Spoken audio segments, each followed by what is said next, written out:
empezar con la bienvenida institucional. Va a tomar la palabra el consejero de Transición Ecológica y Energía del Gobierno de Canarias, Mariano Hernández Topaz. Muy buenas tardes. Ya parece que pude haber dicho todo, pero nada más allá de la realidad. Bueno, organizamos junto con FEMETE, agradecerle al presidente, por supuesto, y a todos ustedes, a los participantes, sea a través del streaming, pues estén participando en esta jornada sobre la aplicación de la nueva ley de cambio climático de transición energética canaria. Esta jornada, pues, dirigidas, enfocadas directamente a los colegios profesionales, a los instaladores de energías renovables y también a los profesionales asociados en general a FEMETE y pues enmarcadas dentro de FEMETE dentro de esas jornadas emergencia. Bueno, queremos facilitar el conocimiento de esta ley aprobada el pasado junio del pasado año. Que va a tener un año, la verdad que pasa el tiempo muy rápido, pero cuando nos planteamos la modificación de la misma, lo teníamos muy claro. Queríamos reducir burocráticamente la ley que existía, queríamos facilitarles las cosas en pro de la descarbonización de Canarias y también facilitarles las cosas en pro de la adaptación y mitigación efectiva del cambio climático. Al final, pues muy relacionado con las energías renovables. La anterior ley poco o nada tenía de transición energética y en esta modificación hemos querido incidir en ello, dándoles facilidades para las instalaciones de cualquier tipo de autoconsumo, facilitando esas solicitudes de licencias, esas licencias en los ayuntamientos, para ponérselo también fáciles a los ayuntamientos y que ustedes puedan tener esa respuesta como la necesitan. Y esto lo encontramos para buscar esos espacios de encuentro con los profesionales que puedan preguntar, resolver dudas y que tengan el conocimiento de la propia ley para aplicarla con totalidad, con efectividad y que alcancemos esos objetivos que nos hemos marcado. Queremos facilitarles los trámites y facilitarles las tomas de decisiones. Por tanto, gracias por participar, gracias que están aquí. Nos van a acompañar diferentes profesionales que han estado con nosotros en la elaboración de esta ley, como Eduardo Sueño, que está hoy aquí con nosotros y le agradezco, que ha sido una de las personas en las que nos hemos apoyado, también técnicos de la consejería, gracias, y hoy también nos acompaña el director general de lucha contra el cambio climático, Ángel Montañez, para cualquier situación de duda, aclaración que tengan o incluso cualquier aportación que tengan, que crean que es mejorable de cara al futuro, pues también estaremos ávidos para tomar notas y seguir mejorando, que es el único objetivo que hemos tenido de la legislatura: escuchar, atender y facilitar para que tengamos leyes, normativas efectivas y no meros eslóganes políticos que tengan poco fondo o poca financiación. Tanto como más, como por supuesto, una vez más, ya casi vengo una vez por semana a FEMETE, agradecerles siempre que nos tengan las puertas abiertas, que nos sintamos como en casa y que nos permitan de esta manera poder llegar a ustedes de esta forma tan directa. Muchas gracias.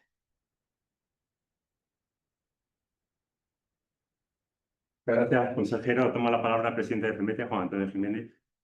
Muy buenas tardes a todos. Bienvenido, consejero. Bienvenido el general también, que nos acompañe, los ponentes y los asistentes en general que van a estar tanto a nivel presencial como a nivel telemático. Pues muy bienvenidos a esta jornada. Yo creo que nos encontrábamos con una ley hace unos años de imposible aplicación y este gobierno se ha puesto las pilas, se ha puesto las pilas en sacar una ley que sea de aplicación, simplificar y que realmente sea una realidad, ¿no? En ese sentido, tenemos que estar agradecidos por el esfuerzo que han realizado y yo creo que la jornada hoy va sobre todo a dar luz a las empresas para que vean que, bueno, pues una ley que es transversal prácticamente para todas las empresas, todos los sectores, pues cómo se va a aplicar. Tenemos claro que ahora nos van a surgir muchas cosas, todo nuevo para nosotros, pero es indispensable ir hacia esa transición energética y cambio climático bueno, que tiene que estar Canarias liderando los próximos años. Espero que puedan disfrutar de esta jornada y quedará grabada también de tal manera que pues, lo podamos utilizar en cualquier momento y no simplemente hoy, Así que espero que disfruten y que puedan hacer también preguntas. ¿Verdad, Juan Carlos? Que hablan preguntas a través del chat, ¿entiendo? Para que puedan resolver vuestras dudas. Así que bienvenidos y Bueno, antes que nada, recordarles que esta jornada se organiza en el marco del proyecto Emerge Ya 2025, que subvenciona la Consejería de Turismo y Empleo del Gobierno de Canarias.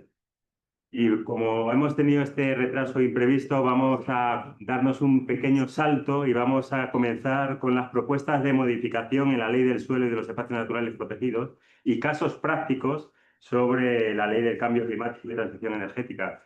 Eduardo Riseño Díaz, abogado y profesor asociado de la Universidad de La Laguna.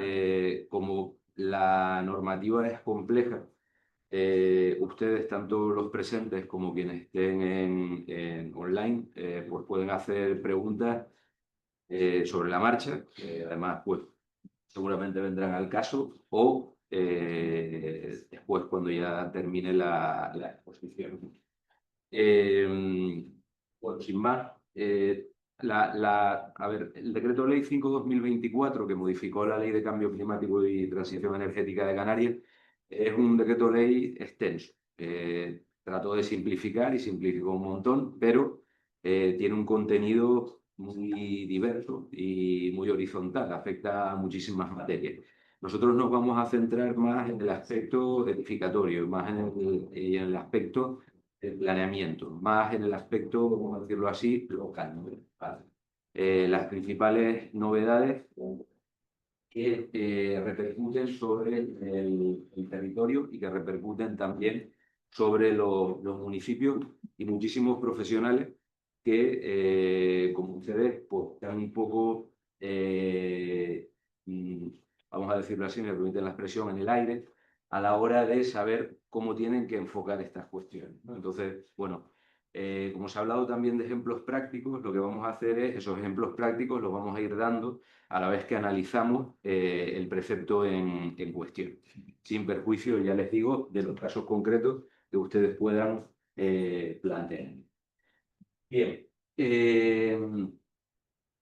la disposición final segunda del Decreto Ley 5/2024 modificó la Ley del Suelo de Canarias. Una de las principales modificaciones fue la del artículo 332, que se refiere a las comunicaciones previas. Ustedes saben que las comunicaciones previas en el ámbito local significan que cuando se presenta un documento firmado por quien quiere realizar una actuación, esa presentación ya les habilita a realizar esa actuación simplemente con una espera de 15 días. O sea que no es necesario esperar una licencia. Bueno, esto viene de la directiva Bolkestein, de la directiva de servicios, y bueno, pues cada vez se va ampliando más. Pero en materia energética, pues sobre todo se introducen por el decreto ley comentado las letras RT y U. Fíjense, yo aquí les quiero comentar y sobre todo dejar claro que esto es totalmente voluntario. Esto es si el interesado, si el promotor, si el propietario de la edificación quiere hacerlo. Si no lo quiere hacer, no tiene por qué. ¿De acuerdo? O sea, se establecen unos máximos hasta los cuales pueden llegar voluntariamente, pero no es imperativo. Se los anticipo así porque después veremos que sí hay normas que son imperativas. Entonces, en primer lugar, mediante comunicación previa, la instalación sobre la cubierta de los edificios, en cualquier situación que esté el edificio, ya sea en situación de fuera de ordenación, en situación de consolidación o en situación de conformidad con el planeamiento, ¿no? Ha habido siempre una, digamos, gran duda respecto, oye, yo construí legalmente, pero han pasado 10 años sin que la administración haya hecho nada desde que yo terminé mi casa, está en situación de fuera de ordenación, y yo puedo modernizar las instalaciones poniendo placas fotovoltaicas. Sí se puede hacer. Bueno, o sea, se habilita precisamente que en cualquier situación jurídica en la que se encuentre la construcción, esas placas fotovoltaicas se puedan poner. Y además, hasta el 100% de la superficie, ocupando el 100%, no es obligatorio, ya les digo, pero pueden llegar a este 100%. Las placas fotovoltaicas pueden ser con destino al autoconsumo o no, es decir, pueden ser para producir energía de cara a su, digamos, traslación a las redes, pero no para autoconsumirla, ¿no? Bien, en segundo lugar, la instalación sobre las cubiertas de las instalaciones deportivas, tanto las gradas como la superficie deportiva, también hasta el 100% de la superficie, con placas solares fotovoltaicas y también con destino a autoconsumo o no. Esto ya lo estamos viendo en determinadas instalaciones deportivas. Hay pabellones que ya están cubiertos de placas fotovoltaicas, normalmente de iniciativa pública, lo cual no quiere decir que no pueda haber iniciativa privada. Bien, y por último, la instalación sobre la cubierta de estructuras en aparcamientos al aire libre, incluyendo la implantación de dichas estructuras, también con placas solares fotovoltaicas. Aquí nosotros nos imaginamos aparcamientos de grandes extensiones, plazas, normalmente aparcamientos rotatorios, pero no tiene por qué ser así. Tal y como está escrito, pueden ser 2 plazas de aparcamiento, puede ser una plaza de aparcamiento en una vivienda unifamiliar. Entonces, dense cuenta que esto va mucho más allá de lo que en un primer momento nos podemos imaginar. Tal vez, bueno, de la experiencia nos hemos dado cuenta que esto hay que ampliarlo y se propone como modificación en la futura ley de actualización de la ley del suelo que esta posibilidad de implantar placas fotovoltaicas también se extienda a los centros docentes, ya sean públicos o privados, todo lo que son los espacios libres de los centros docentes, los patios de recreo, las canchas deportivas, etc. Y también a todas las dotaciones públicas, sistemas generales y equipamientos privados que ocupan grandes extensiones. Estoy hablando de desde un parque, una plaza, cualquier sistema general, como puede ser el auditorio o como puede ser un aeropuerto o un puerto deportivo. Bueno, entonces, se pone de la forma más amplia posible. ¿Qué pasa si en el planeamiento territorial o municipal o en el urbanístico hay límites? Por ejemplo, en la laguna. Solamente se puede ocupar las cubiertas de las edificaciones, pero guardando siempre 3 metros de retranqueo en toda su fachada. Bien, ese tipo de límites están derogados. Lo deroga la propia ley. Es decir, cualquier limitación o restricción que tenga el planeamiento territorial urbanístico respecto a la implantación de energías renovables se entiende derogado. Y directamente desde la ley, mediante comunicación previa, ustedes pueden implantar todas estas actuaciones de las que hemos hablado, ¿no? Esto también se recoge en la disposición derogatoria de la ley del suelo, derogando todas aquellas limitaciones que pueda haber respecto a estas actuaciones de energías renovables.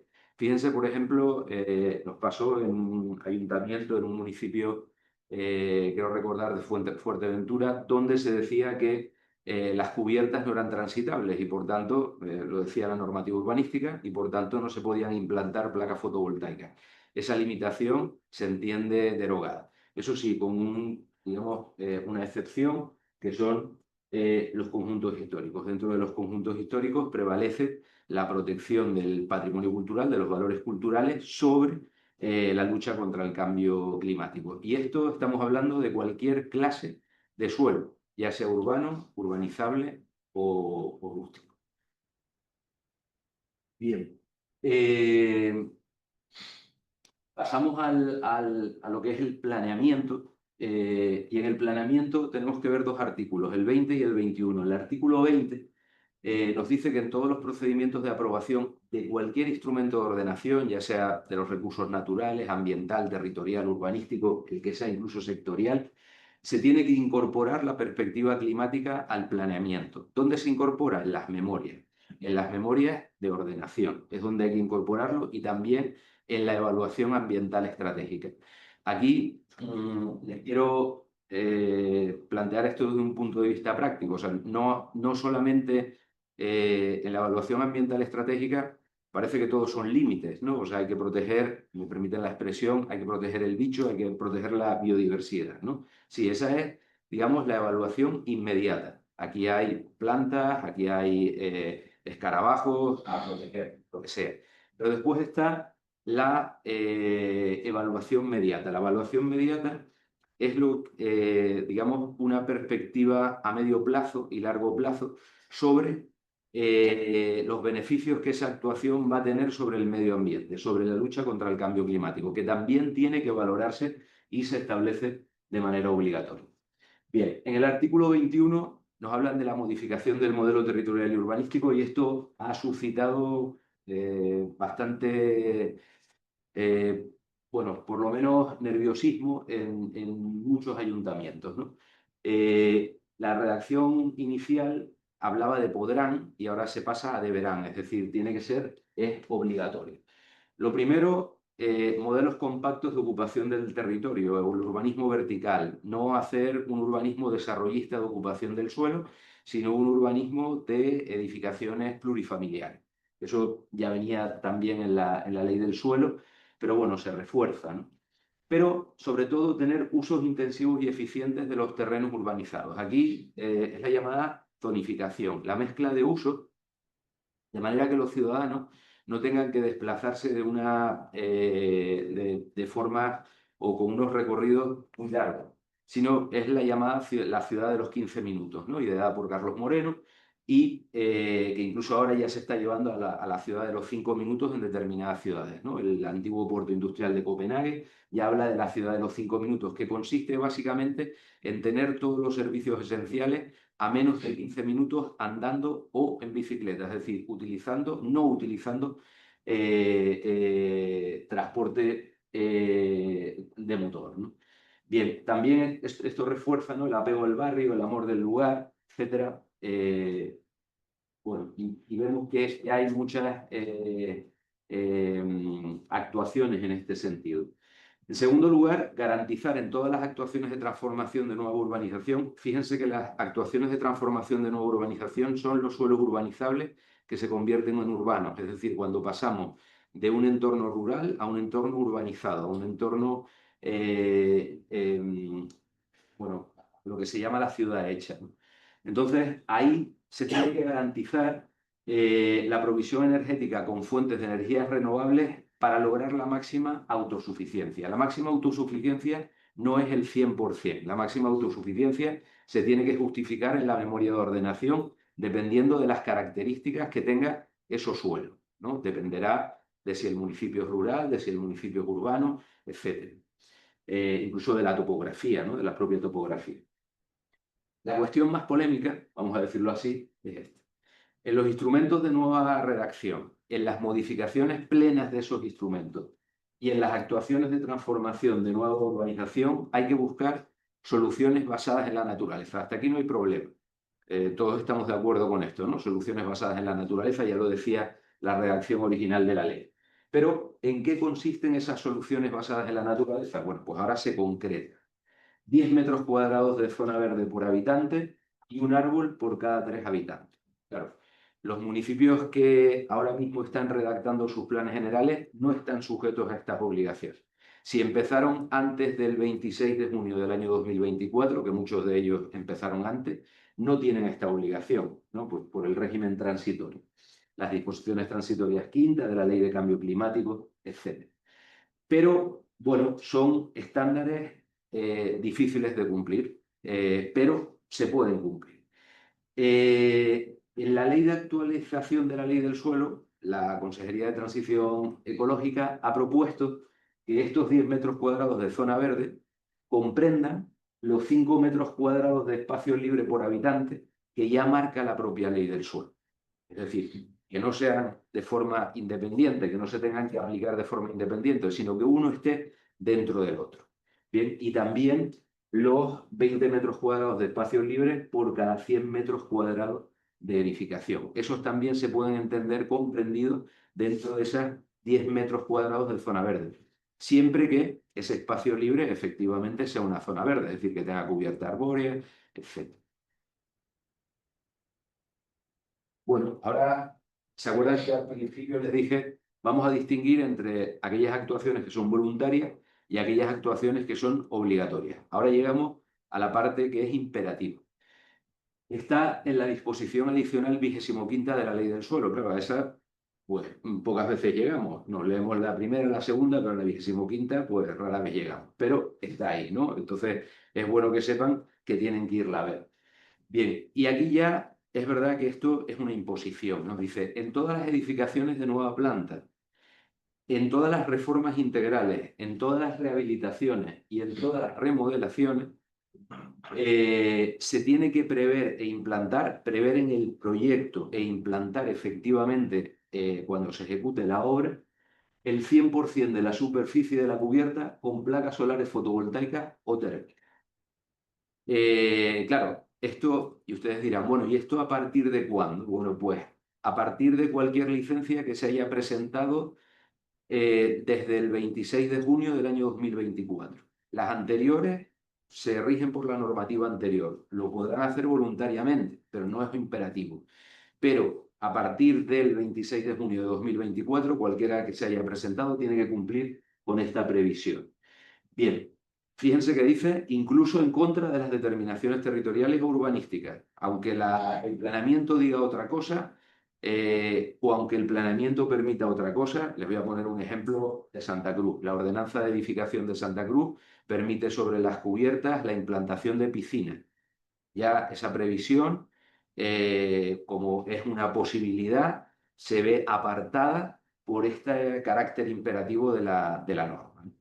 Bien, aparte que ustedes saben que, digamos, esto puede sonar raro, pero la utilización de agua para las piscinas no favorece especialmente la lucha contra el cambio climático. El consumo de agua va justo en contra de las medidas de mitigación. O sea, lo que hace es ir a favor de ese cambio climático, ¿no? No es lucha contra el cambio climático. Bien, pero esas placas fotovoltaicas, además, se pueden establecer sobre una estructura portante que no computará como edificabilidad, siempre que esa estructura no pueda tener una finalidad distinta o adicional a la de la colocación de las placas fotovoltaicas. Es decir, lo que trata de evitar la ley es que haya un ánimo fraudulento, en el sentido de lo que quiero es construir una planta más para el uso que sea, habitacional, gimnasio o cuarto de juego, y la excusa es poner las placas fotovoltaicas en la cubierta. No, si tiene una finalidad adicional o distinta a la de las placas fotovoltaicas, entonces sí computa como edificabilidad. Bien, excepciones. Excepciones a esa necesidad de cubrir las cubiertas con el 100% de placas fotovoltaicas. En primer lugar, el mantenimiento de usos preexistentes, sobre todo en edificaciones con destino turístico, las piscinas en la cubierta, por ejemplo, ¿no? Si ya existían antes del 26 de junio de 2024, se pueden mantener con la superficie que ocuparan como si es el 100%. Otras instalaciones legalmente exigibles según su uso, como puede ser la caja de un ascensor. Fíjense que dice legalmente exigible, no por el planeamiento, sino que los tiene que establecer una norma legal. También esta es la más, digamos, ambigua, que en el proyecto se justifique técnicamente la imposibilidad de ocupar el 100%. ¿Cuándo puede pasar esto? Pues por problemas, por ejemplo, de accesibilidad. Ya hay que cumplir con el Real Decreto Legislativo 1/2013 de medidas de accesibilidad, y entonces se puede justificar que no hay que ocupar el 100%. También por el desnivel de la cubierta se podría justificar. No, sin embargo, porque se vaya a implantar una cubierta verde. Bueno, o sea, eso la ley no lo prevé expresamente. Es verdad que las cubiertas verdes son un sumidero de carbono, es decir, es una medida de mitigación, pero la ley no lo... Y después, por último, cuando se trate de edificaciones incluidas dentro de un catálogo de protección, de un conjunto histórico o que tengan valores patrimoniales. En esos casos hay que aportar una solución técnica compatible con la protección de dichos valores, es decir, que compatibilice la implantación de energías renovables con la protección de los valores culturales. Esto ya es una cuestión de discrecionalidad técnica que el redactor del proyecto tendrá que justificar en el proyecto. Bien, tal vez, como puede parecer una medida, y nos hemos dado cuenta en todos los talleres que hemos hecho a lo largo de todas las islas, puede ser una medida demasiado drástica, sobre todo en los municipios rurales donde la tipología edificatoria es más bien unifamiliar.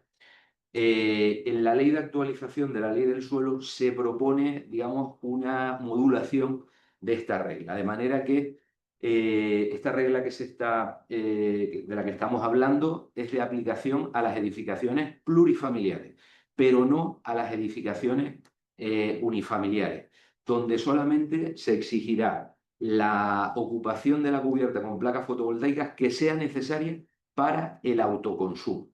El autoconsumo en la actualidad en una vivienda está más o menos en una media de 5 megavatios, que se establece como mínimo. Bien, bueno, no sé si sobre esto quieren plantear alguna cuestión. Sigo adelante. Sigo adelante. Bueno, 5 kilovatios, ¿no? 5 kilovatios, perdón. 5 kilovatios. Me equivoqué yo. 5 kilovatios, efectivamente. Yo, Eduardo, si me permite, desde el Colegio de Arquitectos, digamos, tenemos que manifestar de nuevo lo mismo que cuando hubo la presentación en la sede de la consejería. En este caso, nuestra preocupación, sobre todo, por este último punto, independientemente por, digamos, el apartado, digamos, relacionado con el nuevo planeamiento, nuevos estándares, estos que comentas, la obligatoriedad, digamos, de ese uso del 100%, ¿no? de las cubiertas. Entendemos que actualmente, digamos, el uso, digamos, como elementos de relación de las cubiertas, digamos, se debe de potenciar, y por eso incluso el Ayuntamiento de Santa Cruz, efectivamente, en su modificación de la ordenanza, digamos, se entiende, digamos, que las viviendas necesitan de unos espacios de relación y unos espacios, digamos, al aire libre, y las cubiertas, digamos, se deben de potenciar, entendemos desde el Colegio de Arquitectos. Entonces, esta obligatoriedad, digamos, del uso del 100% de la cubierta, con lo que acabas de comentar, que incluso, digamos, se penalizaría o no se podrían implantar piscinas incluso en las cubiertas, ¿no? Vemos, digamos, que limita de una manera muy importante, digamos, la propia calidad de vida que desde los propios estudios de arquitectura podemos diseñar para los residentes de esas viviendas. Estamos a favor, evidentemente, desde el colegio, digamos, de la instalación de fotovoltaica, la reducción de la huella de carbono, pues por supuesto, no podemos estar de otra manera, pero creemos que se está siendo demasiado exigente desde el punto de vista de materia medioambiental con el tema de la fotovoltaica, y nos estamos olvidando un poco de que aquí, digamos, lo principal somos los residentes en las viviendas, los residentes en los edificios, y de esta manera le estamos quitando un potencial tremendo a las cubiertas, ¿no? Entonces, evidentemente, pues presentaremos, digamos, un escrito y nuestra queja formal en el sentido de que creemos que esto se debe de modular y es perfectamente, pueden coexistir ambas soluciones de manera simplemente rebajando el estándar del 100%. Y otra cosa muy importante que también comentamos en su momento en aquella reunión que tuvimos, digamos que si se ha estudiado si la red existente, la red, digamos, de distribución, digamos, si no puede sufrir fluctuaciones, digamos, en la regularidad de la propia red por un exceso de fotovoltaica en este caso o de renovables en el vertido en la red.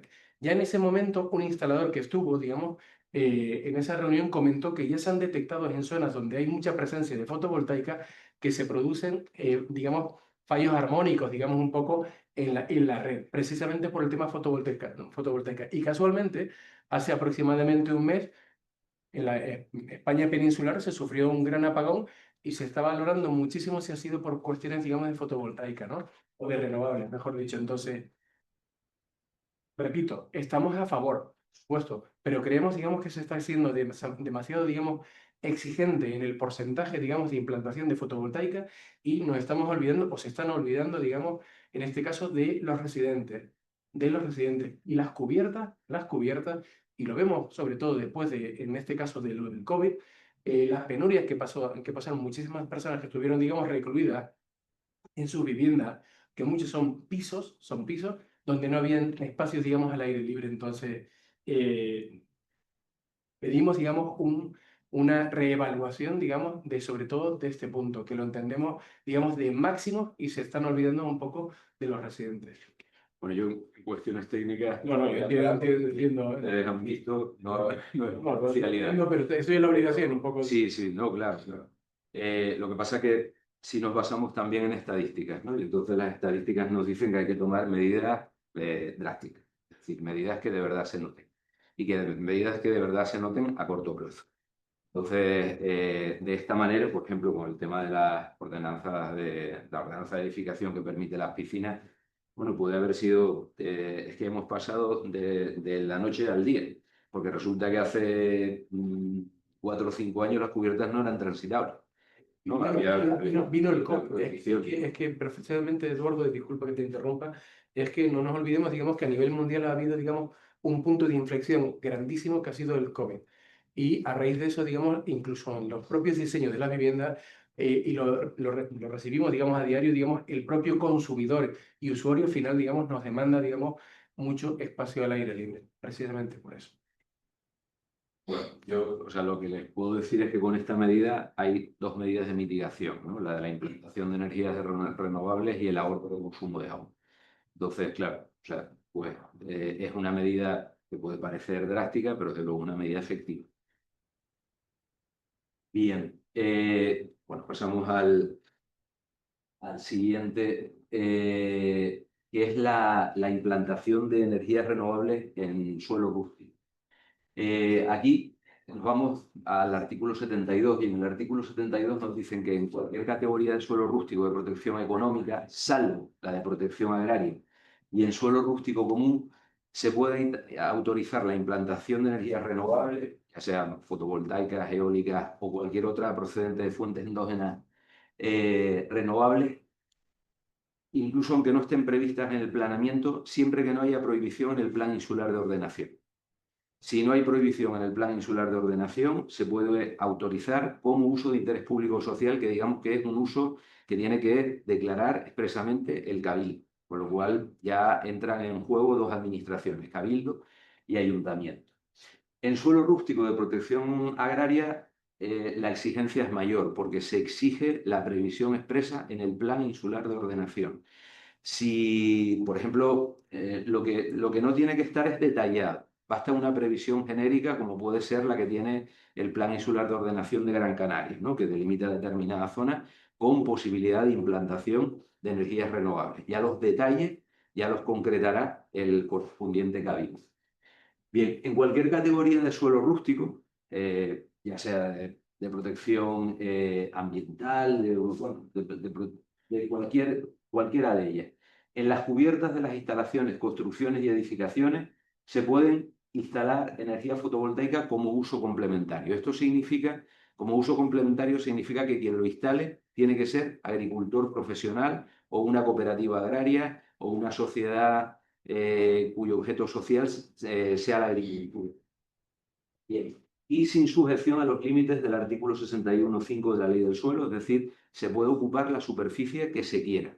Esos límites son el 15% de la explotación efectiva, el 10% de la superficie de la finca, pero ya les digo que aquí no se aplica. ¿Qué pasa en los invernaderos? En los invernaderos la Consejería de Agricultura sí hizo una propuesta. Lo que no se puede hacer, o lo que no se puede, digamos, permitir, es que la implantación de energía fotovoltaica sobre la cubierta de los invernaderos reduzca la superficie cultivada, la productividad, la calidad o la rentabilidad. Entonces, por eso se exige que haya un informe favorable, por lo tanto vinculante, de la Consejería de Agricultura. Esos invernaderos necesitan para la implantación de las energías renovables lo que se llama una estructura portante.